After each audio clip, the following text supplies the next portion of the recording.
और उधर हैदराबाद लोकसभा सीट पर सियासी वार पलटवार तेज है। पहले माधवी लता और अब नवनीत राणा की ललकार ने ओवैसी भाइयों की नींद उड़ा दी है। सियासी बयानबाजी के बीच जब अकबरुद्दीन ओवैसी ने जुबान खोली तो भाषा की मर्यादा को तार तार करते हुए अहंकार के साथ वे आसमान पर जा पहुंचे। रिपोर्ट देखिए। तुमको मालूम ही क्या है छोटा, क्या है नहीं मालूम तुमको। तोप है वो कि ऐसे तोप को तो हम घर के बाहर सजावट के लिए रखते हैं। मुर्गी का बच्चा हूं मैं। 15 सेकंड कटे, बोलो ना कहां पे आना आता मैं। बहुत जल्द मैं हैदराबाद आती हूँ।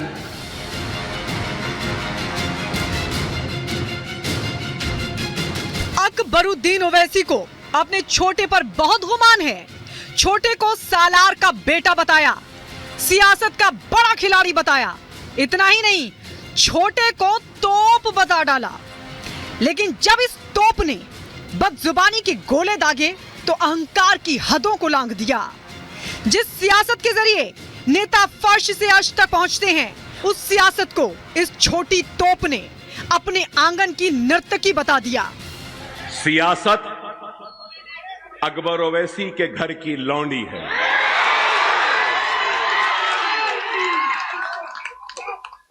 सियासत अकबर ओवैसी के घर की लौंडी है। हैदराबाद में 40 साल की सत्ता का नशा ओवैसी भाइयों के सर पर कुछ ऐसा चढ़ा है कि इन्हें भाषा की मर्यादा की फिक्र नहीं और ना ही लोकतंत्र के सम्मान की। असदुद्दीन ओवैसी ने अपने छोटे को सालार का बेटा बताया था। उसी सालार के बेटे की जहरीली जुबान भी सुन लीजिए, जिसे वो अपने अब्बा का दिया गया सबब बता रहे हैं।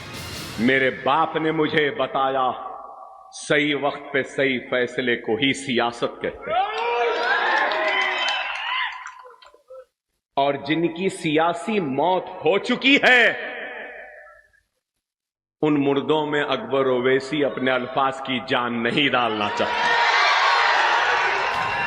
जिन अल्फाजों का इस्तेमाल वो अपनी सियासत चमकाने के लिए कर रहे हैं, वो कितनी जहरीली और अहंकारी हो चुकी है, ये पूरा देश देख रहा है।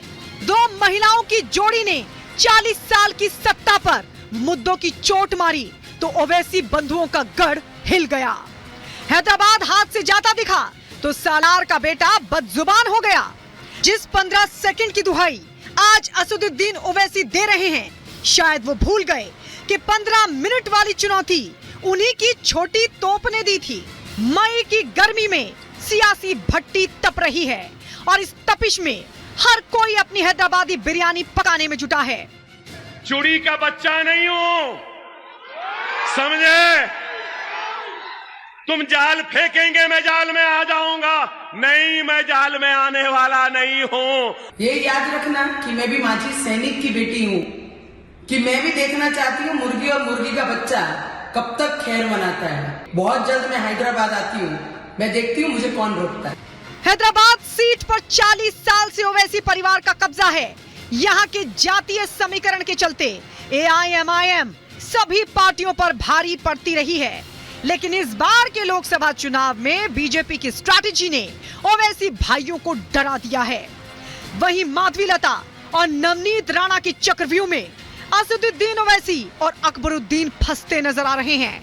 अब देखना यह होगा कि ये जुबानी जंग और कितनी लंबी चलती है और इसका फायदा किसे मिलता है।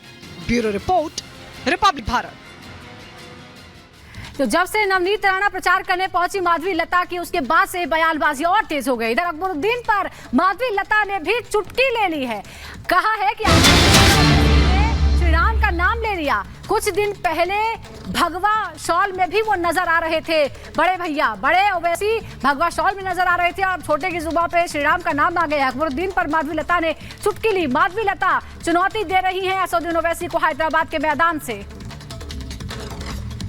अकबरुद्दीन ओवैसी ने कल पब्लिक मीटिंग में कहा कि लोगों को बीजेपी के नाम पे या फिर मोदी के नाम पे, अमित शाह के नाम पे वोट नहीं मिल रहे और अब तो भगवान राम के नाम पे भी वोट नहीं मिल रहे, इसीलिए वो लोग ओवैसी ब्रदर्स के नाम पे वोट मांग रहे हैं। आप किस तरह से देख रहे हैं? चलो, पहली बार एक बार तो भगवान राम का नाम तो ले लिया है बंदे ने। बड़े ने भगवा का शॉल पहन लिया, छोटे ने राम भगवान का नाम ले लिया। मुझे लगता है ये सुधरने लग गए हैं। हाँ, मैं मानती हूँ इनका मानसिक संतुलन खो बैठे हैं दोनों हार के डर में, लेकिन इतने में भी इनको मर्यादा पूर्वक हमारा मर्यादा पुरुष रामचंद्र जी का नाम भगवान राम लेना चाहिए, इसका ज्ञात हो गया। अभी लगता है ये लोग अभी आम जनता से भी कैसा बात करना चाहिए, आम जनता से भी कैसा बर्ताव करना बहुत जल्दी सीख जाएंगे। तो 15 सेकंड पर तोप युद्ध किस तरीके से चला है वो हम आपको विस्तार से बता देते हैं। साल 2013 की बात करें तो 15 मिनट के लिए पुलिस हटाओ, साफ तौर पर यह कहा गया था। और आपको बता दें कि 15 मिनट चाहिए और हमें 15 सेकंड लगेंगे, ये साफ तौर पर बयानबाजियां जो हैं वो लगातार इस समय जारी हैं। और इसी के साथ आपको यह भी बता दें कि ये साफ तौर पर कहा गया अकबरुद्दीन ओवैसी की तरफ से कि फिर बताएंगे कि आखिरकार हम क्या कर सकते हैं या हम कहां जा सकते हैं, और पता नहीं चलेगा छोटे बड़े कहां गए, ये साफ तौर पर बयान दिया गया नवनीत राणा की तरफ से। तो हैदराबाद में किस तरीके से यहां जुबानी जंग जो है वो तेज हो चुकी है, वो हम लगातार आपको बताने की कोशिश कर रहे हैं कि छोटा तोप है और उसे समझा कर रखा है। ये ओवैसी साफ तौर पर अपने छोटे भाई के बारे में बयान देते हुए नजर आ रहे हैं। और इसी के साथ में अगर हम माधवी लता की बात करें तो वो साफ तौर पर आक्रामक यहां पर नजर आ रही हैं कि ऐसे लोग जो है वो सीधे तौर पर ऐसी तोपों का जिक्र उन्होंने किया और कहा कि हम अपने घर के बाहर जो है वो सजा कर रखते हैं। और इसी के साथ में ओवैसी एक बार फिर से अपने छोटे भाई को लेकर ये बयान देते हुए नजर आ रहे हैं कि छोटे को छोड़ दिया तो संभाल नहीं पाओगे। अपने छोटे भाई के लिए ये बयानबाजी ओवैसी की ओर से की गई और नवनीत राणा कह रही हैं कि समझा कर रखा है इसीलिए नजरों के सामने है। तो ये जो बयानबाजी है दोनों ही तरफ से वो लगातार इस समय जारी है और 9 मई 2024 को इस तरीके के बयान यहां पर सामने आए हैं। तो बयानबाजियां जो हैं वो खत्म होने का नाम नहीं ले रही। बात जन्म लिए कि पहले जन्म ले लिए, वो कहेगी कि मैं सौभाग्यशाली हूं, मेरे सामने मेरे अपने सामने अयोध्या में रामलला का भव्य प्रतिमा फिर से विराजमान हुई है, रामलला फिर से विराजमान हुए हैं। बहनों और भाइयों, हम लोग अपनी पीढ़ी को भी बता पाएंगे, इस लोक को तो बता ही पाएंगे, अपने पूर्वजों के पास जब परलोक में जाएंगे ना वहां भी बताएंगे कि देखिए आपकी जो आर्स थी हमने उसको पूरा किया। लोग कहेंगे कैसे आपने किया, कहना मैंने भी एक बोर्ड मोदी जी को दिया था, योगी जी को दिया था, ये विधान।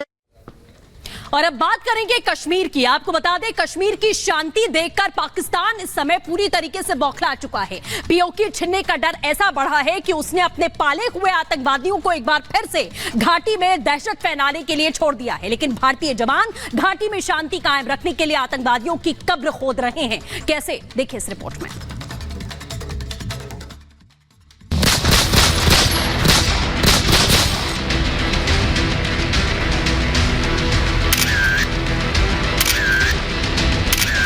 घाटी में शांति देख आतंकिस्तान बेचैन है।